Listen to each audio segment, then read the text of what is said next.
Media doesn't have gender, race. It's a creative tool. Once individuals understand that, they can then unlock its hidden potential. Being experimental allows you to have boundaries that you create and that you also get to break. Mistake is that you're not allowed to make mistakes, especially when you're beginning. There's a bit of a grace period to fail and to learn how to fail less. That it's inevitable.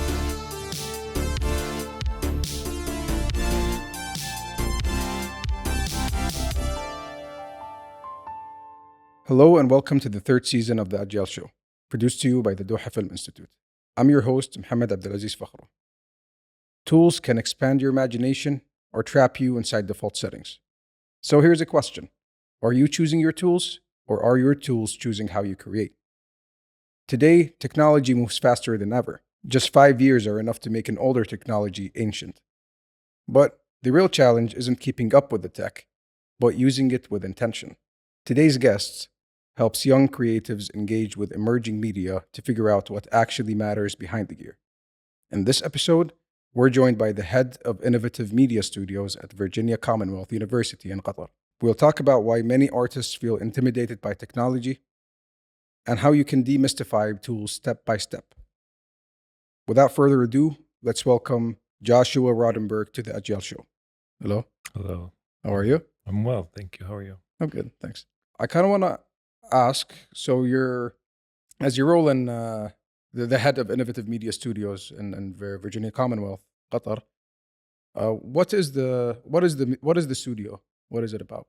Our studio is about exploration, really. Okay.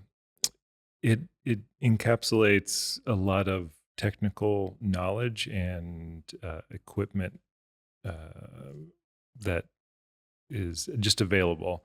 And then we also have facilities that allow for students to use those spaces and to experiment in. And then we also have an expertise in both the technical and the experiential side of media arts, and help them realize whatever goals that they dream up. So, would you describe the space, which is the innovative media studios, as more of a collection, more of an inventory, or where would you place it? Yes, I typically talk about the innovative media studios as an overlapping themes, which, one being this technical side, one being this experimental side. And since we aren't a major by itself, we are in support of all of the other majors that are there. We have like this unique position to be influential without having a grade attached to it, so we can only improve their experience, which that's what I really love. That's the positive message that we can promote, is that we're here for that community. We're here for them to make, to help them imagine. So, If someone walks into the studio, what do you, like a student or even a visitor, what do you hope that they feel or understand? It's a good question, because this happens quite a bit. And, I want people to feel inspired by not only the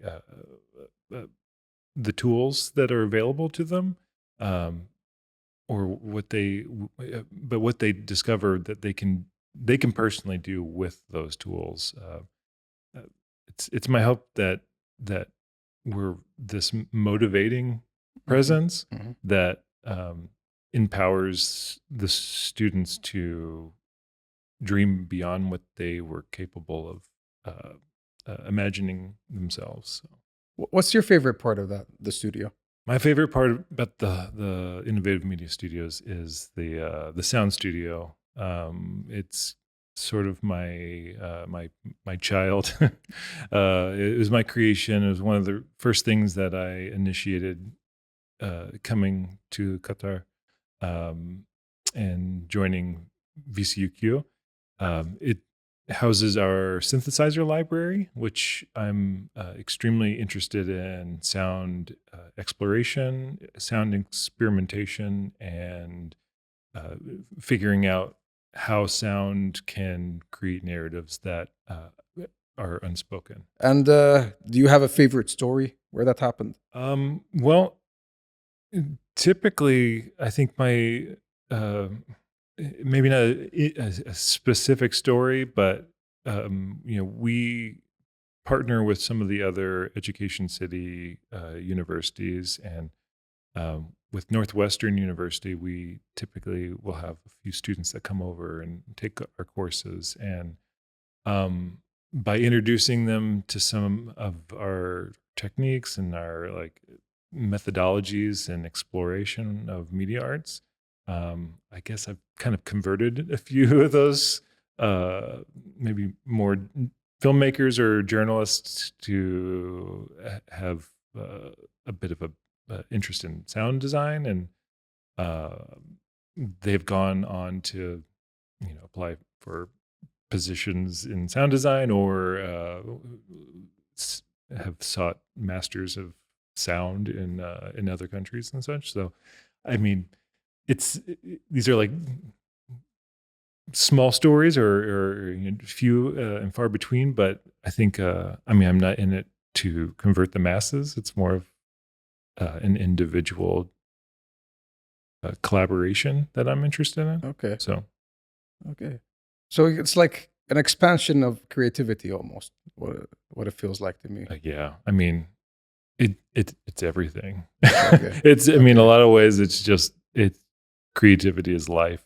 I believe it feels like an enriching experience to have, to wake up and give, It is one of the reasons that I do this. It ends up being, always a different scenario. I'm always learning as well.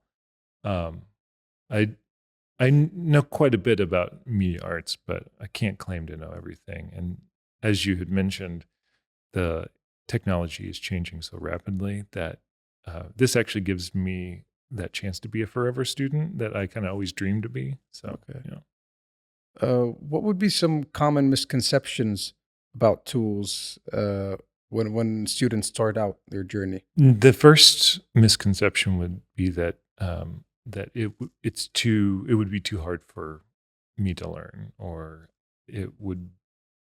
that's for this demographic or that demographic, this type of person. I've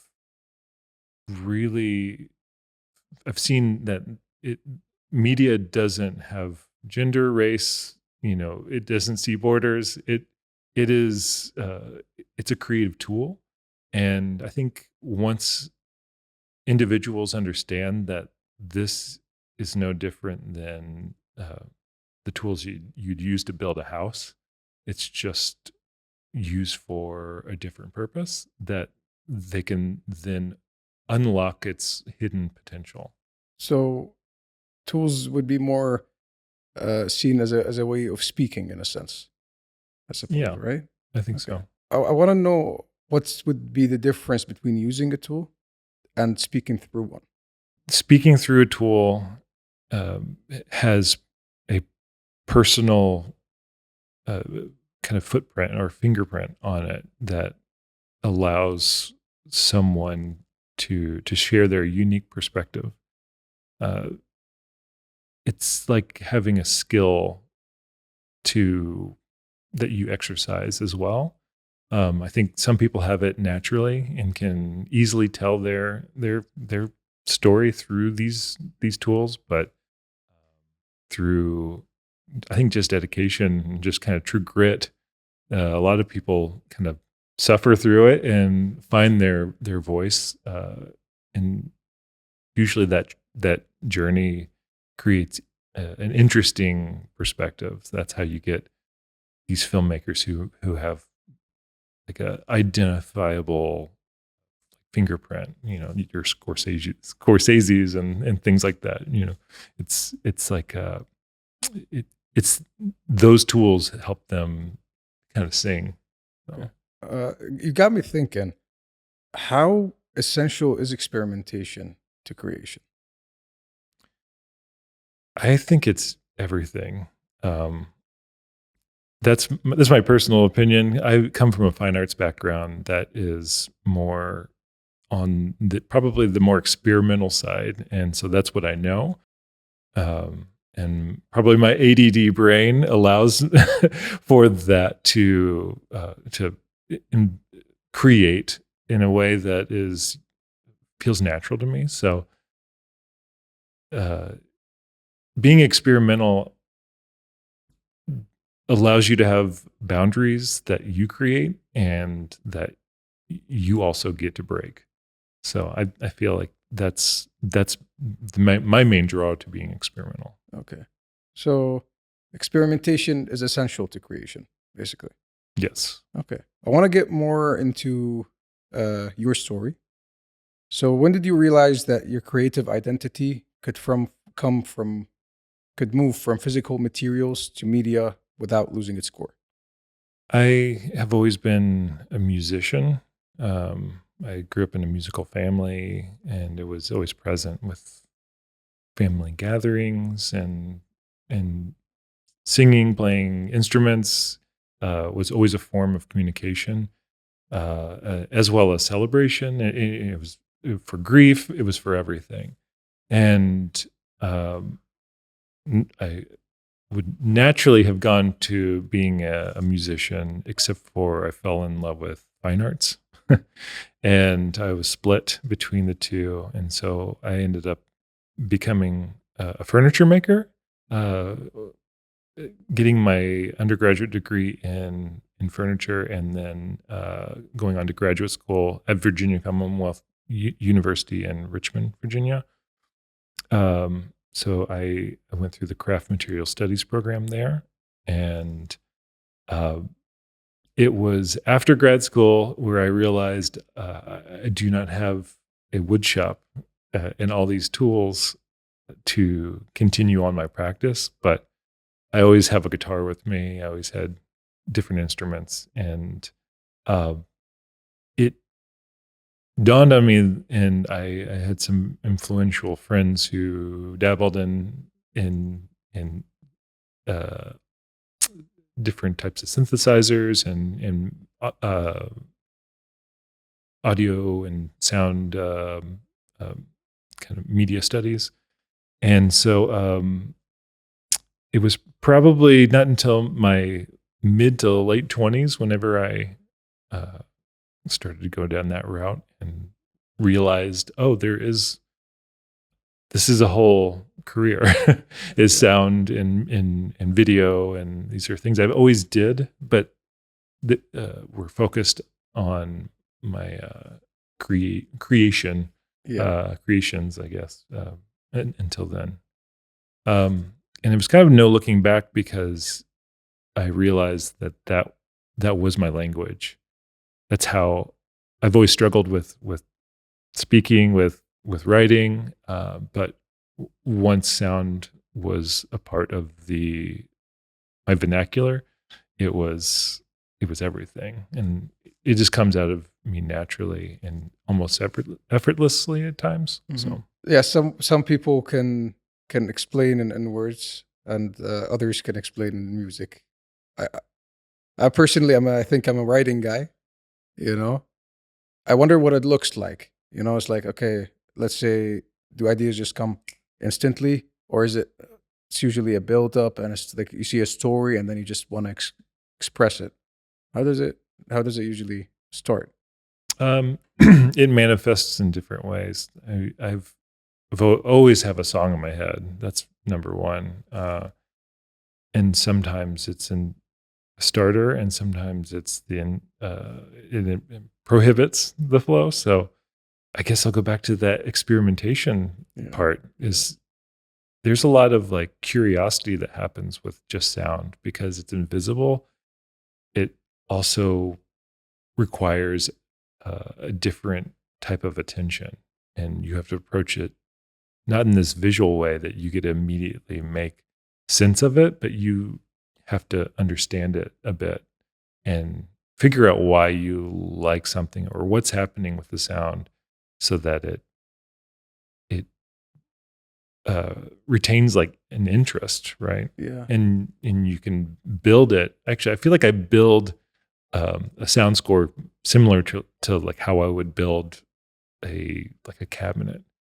Is you have to take raw material and you have to shape it and make it fit together, and eventually you sand it, make it smooth, and then oil it, and then it's a finished piece. So it's a lot of just love and energy and experimentation that goes into it. Which is the process you explained is somewhat similar to woodwork, right? Sure.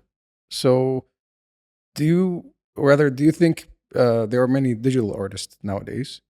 So with your background as a, you're a maker, at the same time you experimented with, I wouldn't say sound as a physical material. What would digital artists miss out on not coming from a maker's background or a physical making background? It's interesting because I actually talk about how sound is a material a lot. Oh, okay. Just because, but it's the silent material or the invisible material. When it reverberates in a room, it's no different than it bouncing like a bouncy ball bouncing off of the wall. It's echoing through the chamber that it's in. So I guess since I do come from that visual arts and thinking about making and in three dimensions, I think I approach bringing complex ideas through these metaphors and like explanations that typically they can grasp and make it tangible. And also, sound, you can feel it. You feel, everyone can feel that when it's right in their head, and that's the right path. So I've heard like music has such an instant feeling, which other arts cannot have. Just the moment you sing or the moment you're using your instrument, you could change a whole room's energy. Yeah, which I feel is special. In some ways, shapes time and space. Yeah. Not to get too far out there, but when have you've been lost in a song before or lost in a poem? If you've closed your eyes and it's not just the words, it's the way that they deliver the inflections of those syllables. Words are just sound that we've organized.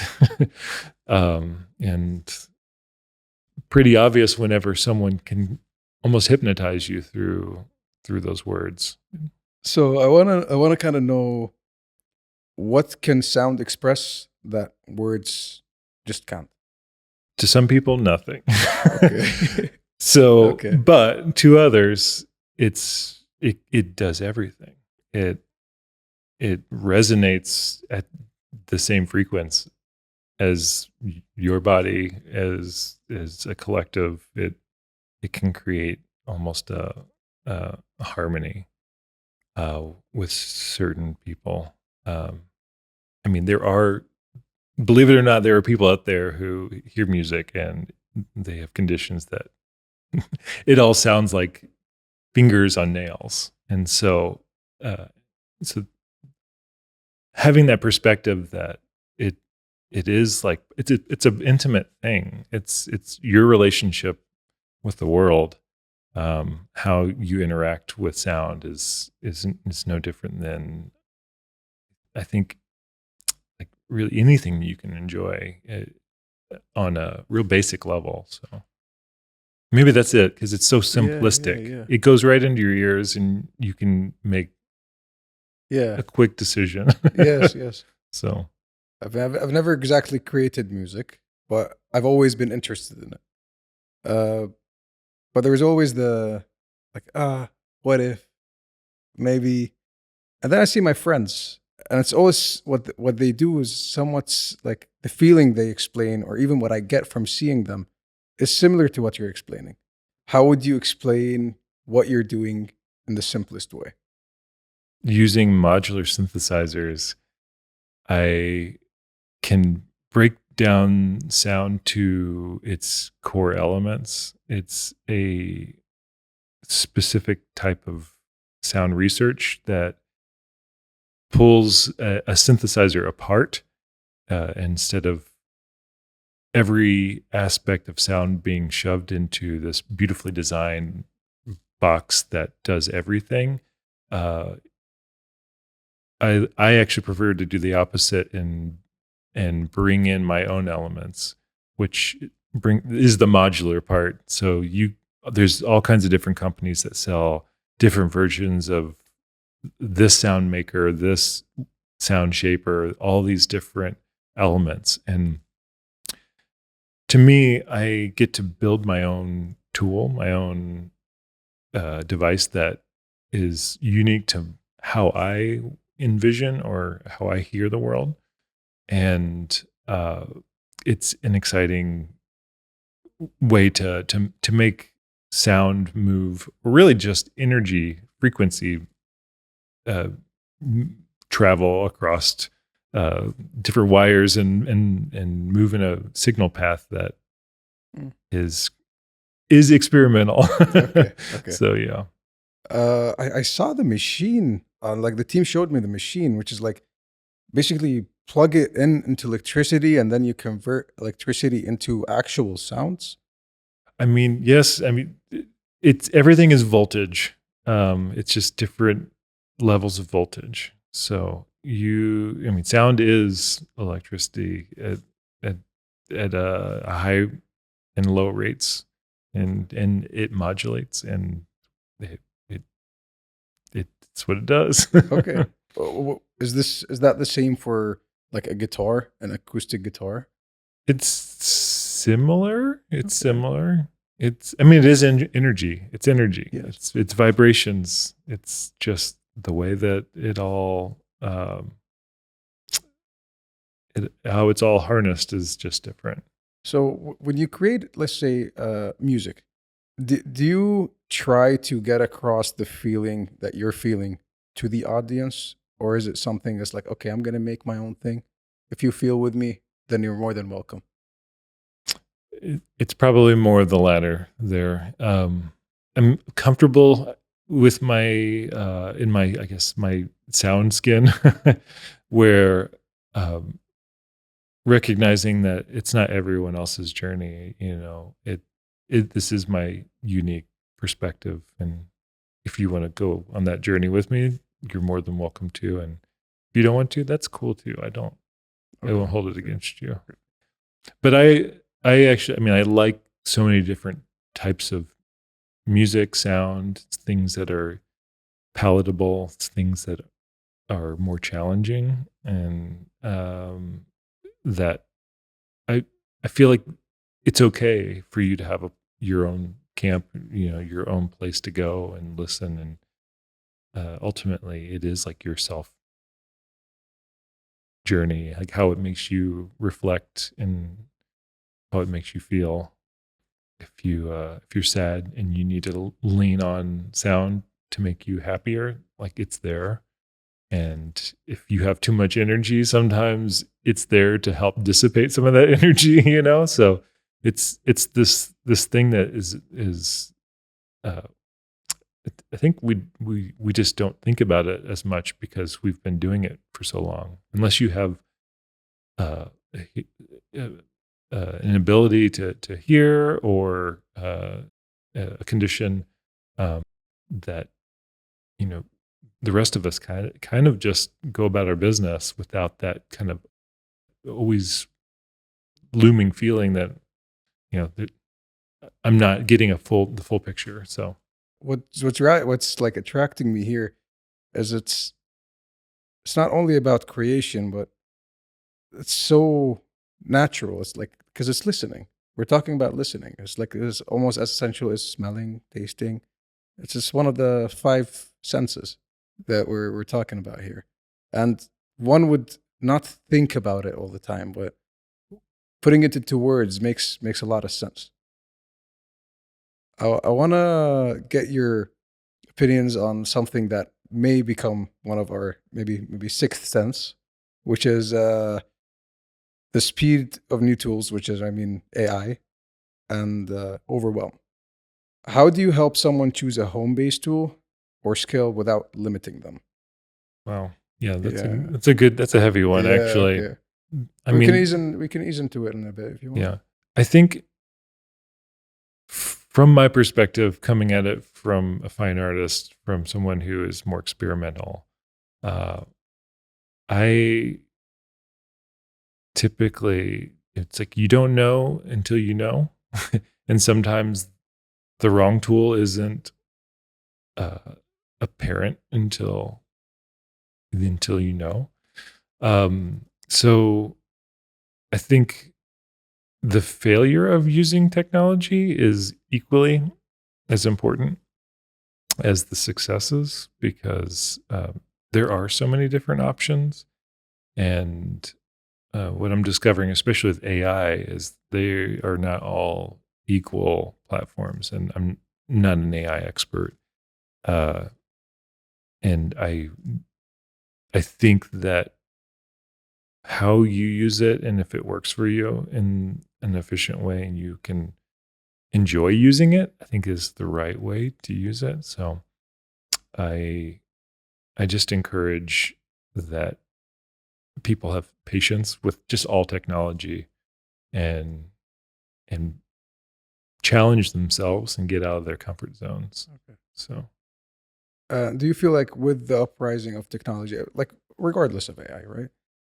Do you feel like that overwhelms you or makes you more embraced? Like, oh, new stuff is coming up. I'm excited. I think I used to feel more excited, and now I feel more overwhelmed. I don't know if that has to do with age and just slowing down in general, but I think before I didn't know probably myself and what I wanted as much, and therefore you're a lot more eager for the next thing. Oh, if the next thing comes, that will be the big next step that pushes me over the edge, and I can finally do that big masterpiece that I've always dreamed of. But as I've gotten to my point in my career and with my research, my artistic research, I think there's nothing more valuable than just the time and the dedication and focus that you can have with just one tool for a duration. Our attention spans are fleeting, and it's so hard to just sit and focus when we all have so many responsibilities and so many ambitions. I think the most important thing is allowing yourself to have that time too. So, and how does one how does one learn something? Like, okay, let's say I'm gonna approach guitar. I want to learn acoustic guitar right now. Do I make that my only goal, or do I explore other things meanwhile I'm doing it? I think that depends on how badly you want to play guitar. But it wouldn't hurt just to pick it up every day for 5 minutes at least, right? And I think that's the same with software. It's the same thing with a camera, hardware. If you can play a couple chords, I don't think you'll be sad that you spent, a culmination of a few hours learning those. So yeah. So let's say I'm your student, which I may be. Who knows, right? If I had to learn one thing deeply this year, what would you recommend? Only one thing. I would help you choose by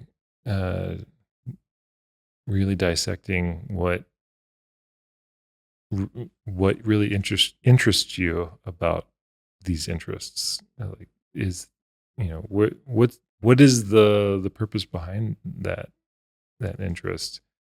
Are these like simple, like kind of simple desires that you just they look flashy, or is it something that allows you to make that leap to express yourself? I would say that's a very tough. It's very tough especially in today's fast paced, everything's moving so quickly. It's probably, if you could learn to not use technology all the time and leave some space for your own mind. Okay. And I don't know if that's the answer that is going to win me any awards or favors, but We have some Nobel. it's I can't stress enough, like, just having the headspace to even think and be creative, filling yourself with devices and gadgets and technology all the time, like coming from I guess a generation that it was pre-internet, and now it's like everything. I still see value in nature and going out and getting in the ocean and seeing sea turtles and having something to tell a story about. I guess that would be it. Maybe explore. Yeah, I feel like nature does something. Yeah. Sometimes gets me thinking, am I projecting my own stories onto nature? Or are the stories just repeating themselves, you know? I think it's both, because it's like the constant that's always there, and it's always going to be there for you. And it's the thing that provides the most joy to me without asking much in return, which is just to respect it, keep it clean, and just appreciate it. Yeah, like whenever I feel overwhelmed, I either go on a long drive in the desert, or as you said, like I go into the sea, kind of like unplug myself from the tech world in a sense, which helps. But speaking of technology, where do you personally draw the line between using AI as a tool and letting AI drive the work? Sure. I draw the line where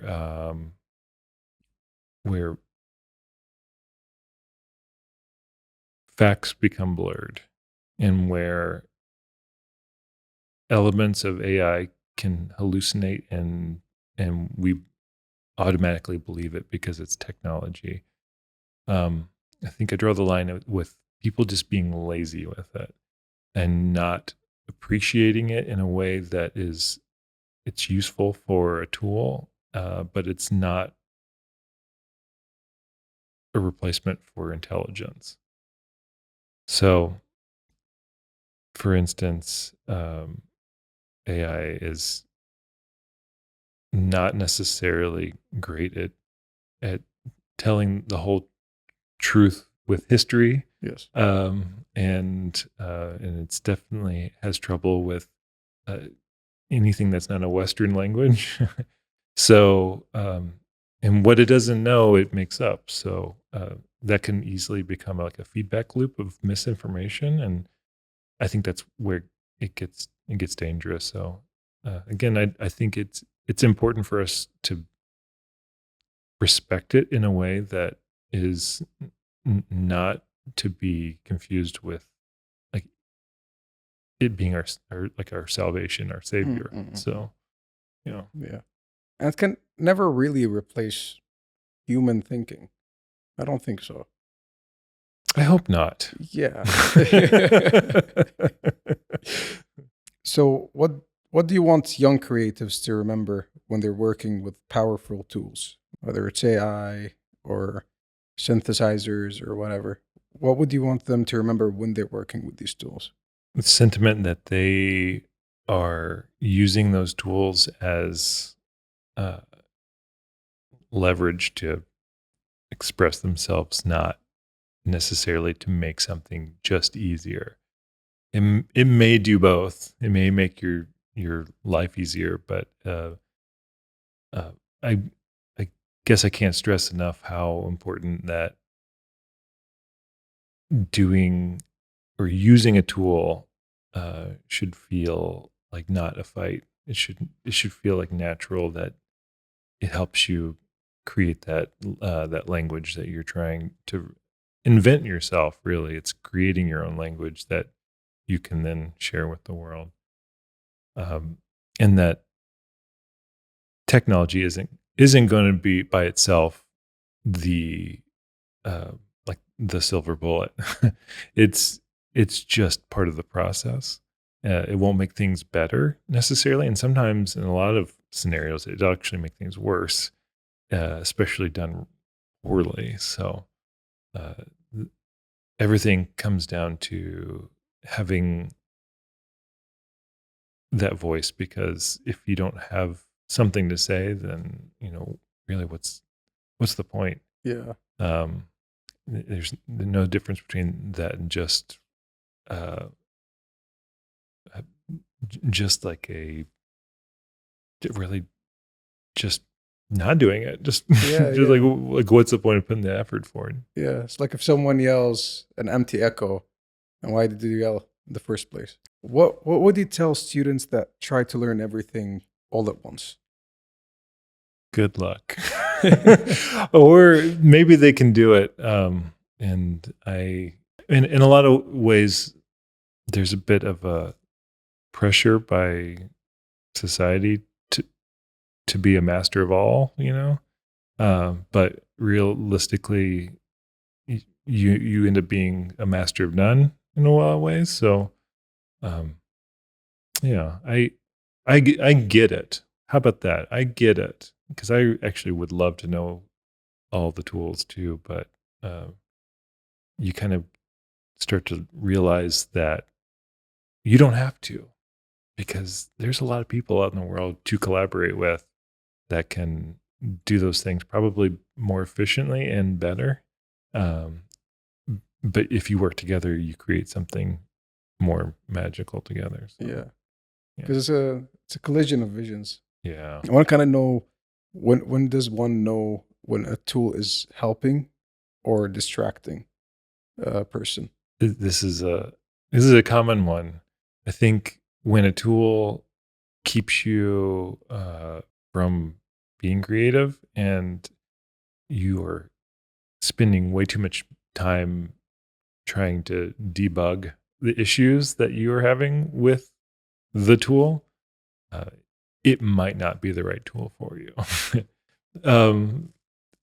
And I figured that out with coding myself until AI came through, and now is starting to open my mind that, now I can code, but I just know how to talk to the AI to code for me. So I kind of did the same, not gonna lie. Yeah. I mean, you have to adapt to the technologies too, and realize when you can take it on and when you cannot. So I think that shows a bit of maturity too with like your creative practice, is being able to step away and recognize that the project could be better if there are more people included. It doesn't have to be everything. It doesn't have to be just you. Okay. What do you think about the counterbalance of creating for yourself and creating as collaboration? Or not just the balance, the nature of it. I try to collaborate as much as I can. I like my freedom as a solo artist and creator, but as a collaborator, there's an opportunity to learn that isn't, I think, always the direct path that you would normally take. So if you're open to it, it allows for you to find new ways to express yourself that weren't always apparent. So I like to collaborate with kind of wildly different artists that have a not only a different perspective, but just approach to making, or to planning, to being more organized than me, to just having a different design sense than me, so that I'm bringing something unique to the collaboration as well, and it's something that we share. So it's more like you learn from them, they learn from you. You get to taste a bit of their fruit. They get to taste a bit of your fruit situation. Absolutely. Which is intriguing. But is there such a thing as too much collaboration? I think so.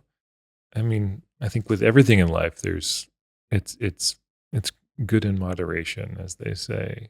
And at a certain point, that if that collaboration is harmful or makes you feel less than, or damages you personally, mentally, physically, like it may not be the right thing for you, for sure.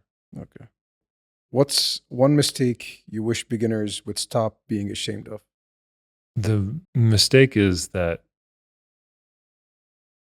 you're not allowed to make mistakes, and failure is a bad thing, especially when you're beginning and you have probably more support than you'll ever have in your entire life. There's a bit of a grace period to fail and to learn how not to fail anymore.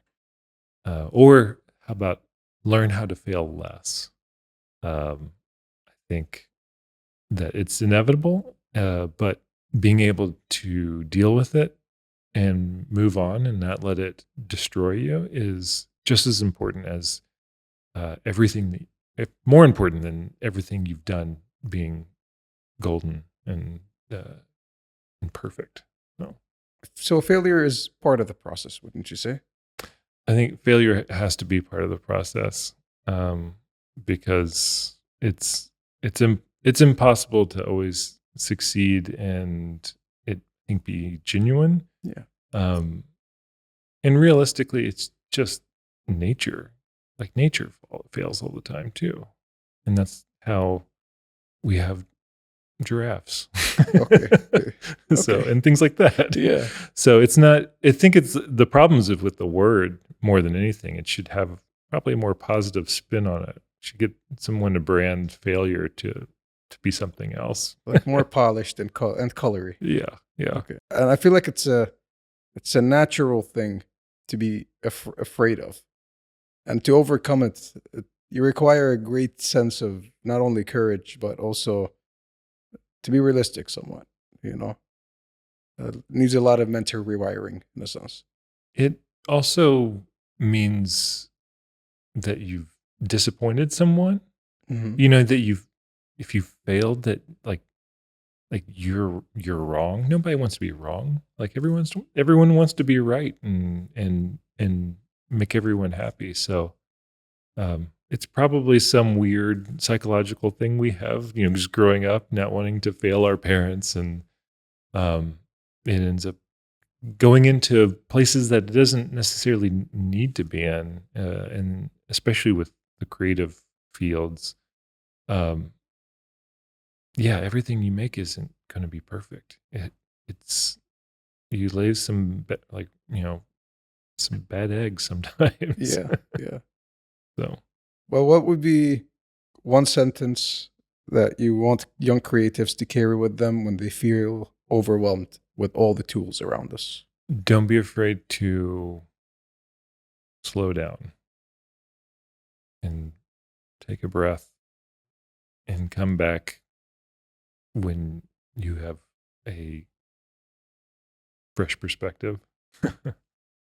I can't I can't value that time and really like a mindfulness that we need to start having with technology, a realism that it's a bit of an addiction, that maybe it isn't always good for us 24 hours a day. And, I even sometimes need technology to sleep. I feel like this dependency on it is affecting me in ways that aren't always positive. So, if you can allow yourself to step back and just Breathe.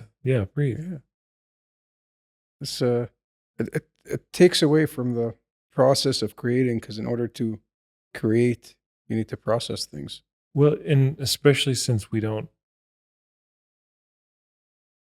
necessarily process too many things at once, naturally, but we act like we do. The whole idea of multitasking, and it's not really something that anyone's that good at. It's just something that we kind of adapt to and manage. I think if we spend the time on, by all means, I used to think I could be a big multitasker, but I definitely need more time to do a quality job on most tasks, and I usually have way better results. Well, thank you, Mr. Josh, for reminding us that tools aren't always the point. That creation is the essence of all the tools that we are using. So thank you. Thank you so much for having me, and it's been a pleasure and a great conversation.